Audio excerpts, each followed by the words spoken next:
جی السلام علیکم. وعلیکم السلام. کیا حال ہے بچوں؟ الحمدللہ ہم ٹھیک. چلیں اللہ تعالیٰ کی مدد ہے. چلیں اسٹارٹ کرتے ہیں. اعوذ باللہ من الشیطان الرجیم. بسم اللہ الرحمن الرحیم. یا ربی لک الحمد کما ینبغی لجلال وجهک وعظیم سلطانک. رب اشرح لی صدری ویسر لی امری واحلل عقدۃ من لسانی یفقهوا قولی واجعل لی وزیرا من اہلی. اللہم صلی علی محمد وعلی آل محمد. اچھا بچوں، آج میں آپ لوگوں کو بتاؤں گی ایک ایسے غزوہ کے بارے میں جو قریش مکہ کے لیے جو ہے نا ایک عذاب کی طرح تھا، یعنی ان کے لیے ایک عذاب ثابت ہوا. اور ساتھ میں آپ کو بتاؤں گی کہ اس غزوہ میں ایک نہیں، دو نہیں، تین نہیں، بلکہ 4 قسم کے معجزات ہوئے اور وہ قرآن مجید میں ذکر بھی ہے اس کا. ٹھیک ہے، سورہ انفال میں اس کا ذکر ہے. اس کے حوالے سے میں آپ کو انشاءاللہ اس کی آیت کے بارے میں بتا کے اور اس میں ایکسپلین کروں گی. تو چلیں اسٹارٹ کرتے ہیں. اچھا، جس غزوہ کے بارے میں آج آپ کو بتا رہی ہوں نا، وہ تھا سب سے اسلام کا سب سے پہلا غزوہ بدر. ٹھیک ہے، اس میں یہی ہے کہ جب مسلمانوں نے ہجرت کی تھی نا، جب وہ مکہ سے نکلے تھے اور ہجرت کر کے مدینہ میں آ گئے تھے، تو اس ٹائم وہ اپنا گھر بار، مال و دولت ہر چیز چھوڑ آئے تھے. اور جس کپڑوں میں نکلے تھے سمجھے بس اسی طرح بس نبی کریم صلی اللہ علیہ وسلم کے ساتھ چل پڑے تھے. تو اس کے بعد یہ تھا کہ وہاں پہ تو چلے مواخات کا سسٹم ہوا کہ نبی کریم صلی اللہ علیہ وسلم نے انصار اور مہاجرین کو بھائی بھائی بنا دیا. تھوڑا بہت چلے جس طرح بھی معاملات چل رہے تھے. لیکن غزوہ بدر اس طریقے سے پلان ہو گیا کہ جب ابو سفیان ایک قافلہ لے کے مدینہ کے پاس سے گزرنے والا تھا، تو وہاں پہ اس قافلے میں کافی مال اور سامان تھا. اب جب یہ لوگ اپنے گھر پر سب چھوڑ کے آئے تھے تو مکہ والے نے ان کو چڑھانے کے لیے ان کی ساری مال و دولت، زمینیں، ہر چیز، گھر وغیرہ نا وہ بیچ دیے تھے. تو ان لوگوں کو بس یہ تھا، ان کو اتنی اجازت مل گئی تھی کہ یہ جتنا ان کا مال و اسباب وہاں پہ لوٹا گیا تھا یا جو ان لوگوں نے بیچا تھا نا، تو مسلمان بس یہی چاہ رہے تھے کہ اس کے ایکویلنٹ جو ہے وہ ان سے ساز سامان لے لیا جائے تاکہ کچھ بہتری کی طرف آ جائے، ان کا تھوڑا معاشی معاملات بہتر ہو جائے. اچھا، اس میں یہ ہے کہ جب یہ لوگ اس طرح کی پلاننگ کر رہے تھے تو ابو سفیان تک کی خبر پہنچ گئی کہ ان کے قافلے پہ شاید حملے کی تیاری ہو رہی ہے. ابو سفیان نے ایک قاصد بھیج دیا مکے کی طرف، ابو جہل کی طرف، تاکہ وہاں سے ہمیں نا امداد بھیجے. تو ابو جہل نے پھر فوراً تیاری شروع کر دی. اس نے مطلب اس بندے سے پوچھا بھی وہاں پہ کتنے قافلے میں کتنے لوگ، یہ جو مسلمانوں کی طرف سے کتنے لوگ ہیں، ان کے پاس ہتھیار کتنے ہیں، جو بھی وہ ان سے انفارمیشن لے رہا تھا. اس نے اس کے اکارڈنگ اس نے اپنا اس سے 3 گنا زیادہ تیاری کی، یعنی بہت زیادہ تیاری کی، یعنی 1000 کا لشکر اس نے تیار کیا. ٹھیک ہے، اور اس کے بعد یہ کہ اتنے میں ابو سفیان نے کوئی اور لمبا راستہ، وہ ساحل سمندر کے ساتھ ساتھ کوئی دریا، مطلب کوئی ایسا راستہ اس نے چوز کر لیا جو لمبا تو تھا لیکن وہ سیف تھا. اس لیے وہ اس راستے سے نکل کے وہ چلا گیا، آرام سے مکہ پہنچ گیا. اب وہاں سے مکہ سے وہ فوج نکل گئی ہوئی تھی 1000 والی.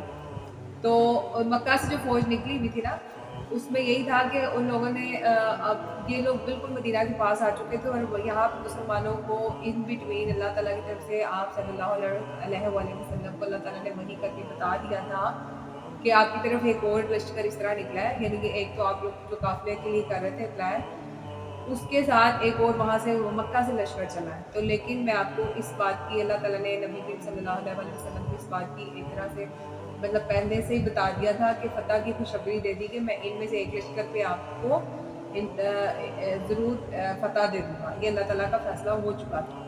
اب جب اللہ کا فیصلہ ہو چکا ہے تو اس کا مطلب وہ ہو کے رہے گا. لیکن بظاہر کیا پرابلم تھی کہ مسلمانوں کے پاس تو ہتھیار ہی نہیں تھے. مسلمان تو صرف چھوٹے موٹے یعنی اسٹکس وغیرہ لے کے نکلے تھے، کیونکہ جیسے کوئی چھوٹا موٹا حملہ کر کے کسی سے سامان لیتا ہے، بس اتنا ہی وہ تیاری کر کے نکلے تھے. ان کے پاس تلواریں بھی نہیں تھی زیادہ، ایک تو مطلب زیادہ ایک تلواریں تھی، گھوڑے وغیرہ کوئی نہیں تھے اس طرح سے. تو وہ 313 لوگ تھے صرف. ٹھیک ہے، اور ان کو پتہ چلا جب کہ اللہ تعالیٰ کی طرف سے جب آپ صلی اللہ علیہ وسلم کو پتہ چلا کہ اس طرح 1000 کا لشکر آ رہا ہے، وہ بھی ابو جہل کا، بڑے بڑے لوگوں کا، سرداروں کا. تو آپ صلی اللہ علیہ وسلم نے ایک میٹنگ بٹھائی. اس میں صحابہ کرام تھے، انصار اور مہاجرین. تو آپ صلی اللہ علیہ وسلم نے ان کے سامنے سچویشن رکھی تاکہ ذرا پتہ چلے کہ مسلمان اس وقت اگر اچانک اس سچویشن میں ان کو ڈالا جائے کہ ایک دم سے ایک جنگ کی صورتحال بننے لگی ہے اور ہماری کوئی تیاری بھی نہیں ہے، کیونکہ ہمارے پاس اکوپمنٹس نہیں ہے، ہمارے پاس ہتھیار نہیں ہے، تو مسلمان کیا سوچیں گے. تو جو حضرت عمر رضی اللہ عنہ، حضرت ابوبکر صدیق رضی اللہ تعالیٰ عنہ، اور اسی طرح بڑے بڑے صحابہ جو وہاں پہ مہاجرین تھے نا، انہوں نے بڑا آپ صلی اللہ علیہ وسلم کا ساتھ دیا اور تقریر ایسی ایسی کی لوگوں میں جوش ایمان آگے بڑھتا ہے، لیکن آپ صلی اللہ علیہ وسلم نے اتنا زیادہ نوٹس نہیں لیا. لیکن کیونکہ آپ صلی اللہ علیہ وسلم چاہتے تھے کہ جو انصار ہے نا، جو ان کے ساتھ صحابہ میں مہاجرین تو صرف 80 یا 85 آئے تھے، باقی سارے انصار تھے. اور انصار کے جب وہ مدینہ گئے تھے تو انصاریوں کے ساتھ یہی معاہدہ تھا کہ انصاریوں نے یہ سوچا تھا کہ جب مدینے پہ حملہ ہوگا تو ہم اپنی مطلب جان و مال سب لگا دیں گے اور اپنا مدینے کی بھی حفاظت کریں گے اور ہماری اپنی عورتوں اور بچوں کی بھی کریں گے. تو اب یہ تو جنگ مدینہ سے باہر ہو رہی تھی. اب مدینہ سے باہر یہ پابندی تو نہیں تھی کہ انصار بھی ضروری لڑیں، لیکن آپ صلی اللہ علیہ وسلم کی تربیت یافتہ صحابہ تھے. آپ صلی اللہ علیہ وسلم چاہتے تھے کہ ان کی طرف سے کوئی ایسا فیڈ بیک آئے کہ مطلب باقیوں کا بھی حوصلہ بلند ہو جائے. تو اتنے میں ان انصاریوں میں سے ایک صحابہ کو انصاری صحابہ کو فیل ہوا کہ ہم سے کچھ پوچھوانا مطلب کہلوانا چاہ رہے ہیں. تو پھر ان میں سے ایک انصاری صحابی اٹھے، انہوں نے آپ صلی اللہ علیہ وسلم سے کہا کہ ہم کوئی موسیٰ علیہ السلام کے حواریوں کی طرح کے حواری نہیں ہے. جو جب میں نے آپ کو بتایا نا، جب موسیٰ علیہ السلام کے ساتھ جو لوگ نکلے تھے جو بالکل ایک جنگ کے لیے بالکل ایج پہ تیار تھی، ایک جنگ ہونے والی تھی، تو انہوں نے کہا کہ موسیٰ علیہ السلام سے کہا کہ آپ اور آپ کا رب جا کے لڑیں، ہم تو ادھر ہی بیٹھے. بنی اسرائیلیوں نے اس طرح سے کہہ کے اور جان چھڑا لی تھی. تو صحابہ کرام نے کہا کہ نہیں، ہم بلکہ آپ صلی اللہ علیہ وسلم کے صحابی ہیں، اور ہم نے جب آپ پر اور اللہ پر اور آپ صلی اللہ علیہ وسلم پر ایمان لے آئے تو کوئی تیسری بات تو رہتی نہیں ہے. اب جیسا آپ کہیں گے ہم ویسا ہی کریں گے، چاہے اب آپ ہمیں دنیا کے دوسرے کونے پہ لے جائے، چاہے ہمیں لے کے سمندر میں، یعنی جو جہاں جہاں ہمیں آپ کہیں گے، جہاں جہاں ہمیں ان پٹ دینا ہے، ہم اپنا 100% دیں گے. یعنی انہوں نے اس طریقے سے جب ایسے بات کی تو باقی آپ صلی اللہ علیہ وسلم بہت خوش ہو گئے اور مسکرائے، یعنی کہ ایک طرح سے باقی سب مسلمانوں کا بھی مورال جو ہے بلند ہو گیا. اب چونکہ اللہ تعالیٰ کی طرف سے وحی کی بھی فتح کی خوشخبری بھی آ چکی تھی، اور آپ صلی اللہ علیہ وسلم نے اس چیز کے لیے دعا بھی بڑی زیادہ کی تھی، کیونکہ بظاہر تو یہی دکھ رہا تھا نا کہ ان کی تیاری نہیں ہے، اور صحابہ کرام اتنی مشکل سے آپ صلی اللہ علیہ وسلم نے ان کی تربیت کی ہوئی تھی، اور صرف بھی 313 تھے لوگ. تو بس یہی فکر تھی کہ یہ ان کو کچھ ہو نہ جائے، یا آپ صلی اللہ علیہ وسلم کو ایک صحابی کی بڑی فکر تھی، تو وہ بڑی دعا کی تو اللہ تعالیٰ نے پھر خوشخبری دے دی تھی. اچھا، اس میں یہ ہے کہ اس میں آپ کو بتاؤں گی کہ اس میں جو ہے نا اللہ تعالیٰ نے سورہ انفال میں جو آیت نمبر 6 سے آنورڈس چند آیات ہیں، کچھ بڑی 10-12 آیات ہیں جس کے اندر یہ ساری غزوہ بدر کا ذکر ہے.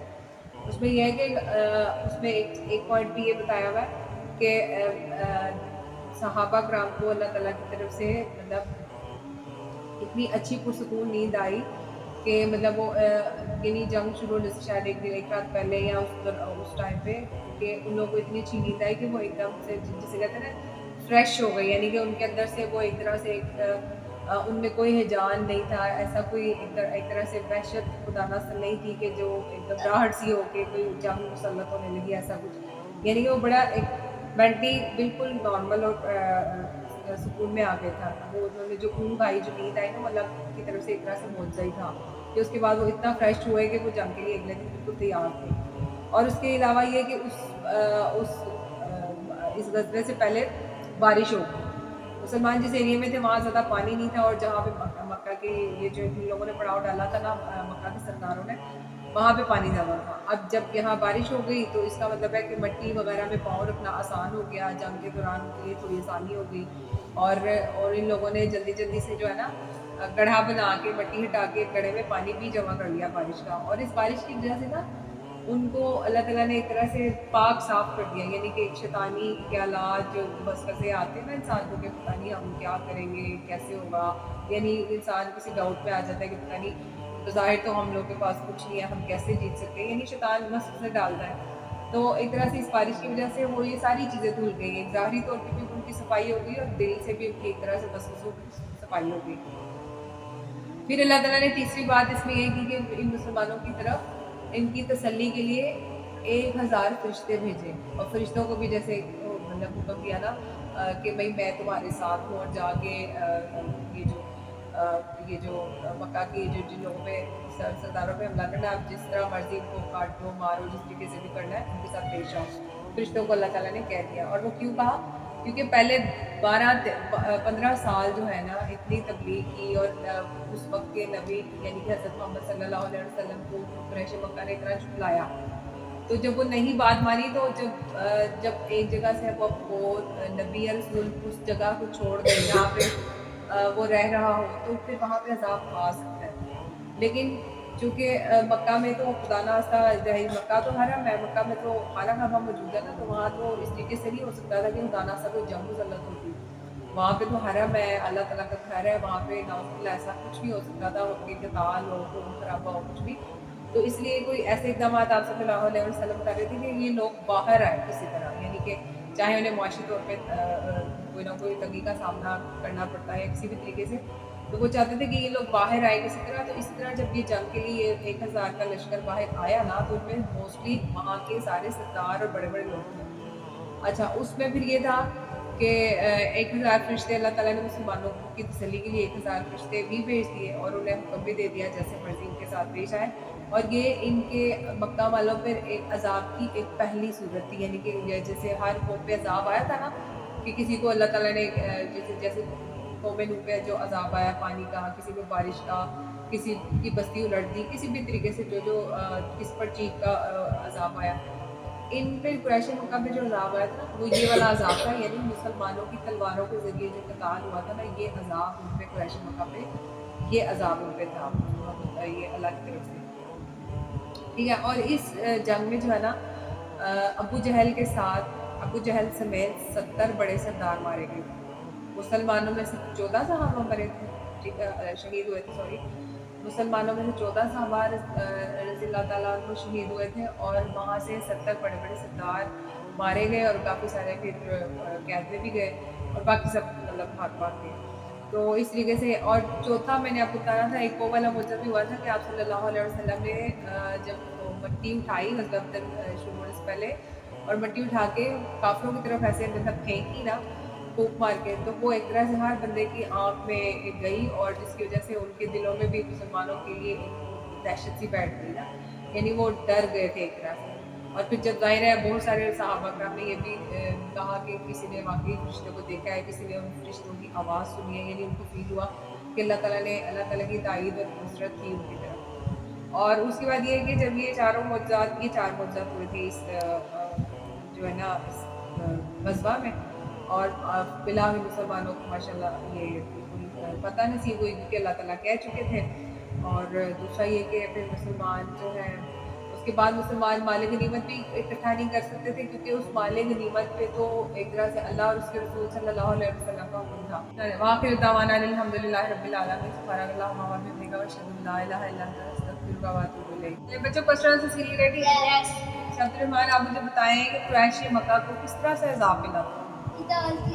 یعنی کہ مسلمانوں نے جو ان کو قتل کیا تھا, جب ان کو عذاب, یہ ایک طرح سے عذاب کی ہی صورت تھی کہ وہ مسلمانوں کی تلواروں سے ان پہ سزا ملتی ان کو اللہ کی طرف سے. اچھا عبداللہ, آپ مجھے بتائیں کہ غزوہ بدر میں کیا معجزات ہوئے تھے, کچھ 2-3 بتا دو. بارش, سکول کی نیند اور 1000 فرشتے. ہاں جی, اللہ تعالیٰ نے 1000 فرشتے بھیجے تھے, اور مسلمانوں کو بڑی سکون والی نیند آئی تھی, جس کے بعد انہوں نے بڑا اچھے طریقے سے اللہ تعالیٰ نے ان کو سکون دے دیا تھا ان کے دلوں کو. اچھا عبد الرحمن, آپ مجھے بتائیں کون سی صورتوں میں ذکر ہے غزوہ بدر کا؟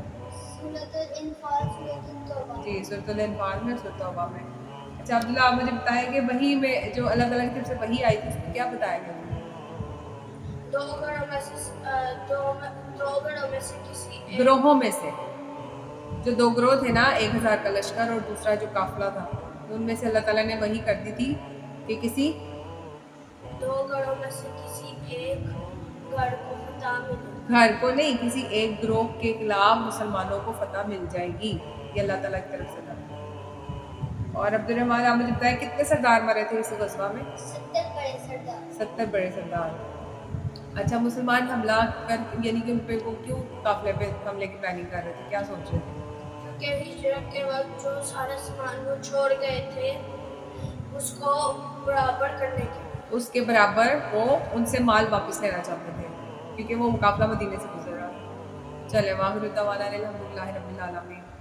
انی ولو آیا, جہاں تو چاہے قائد کی کیوں نہ ہو. Like, share and subscribe.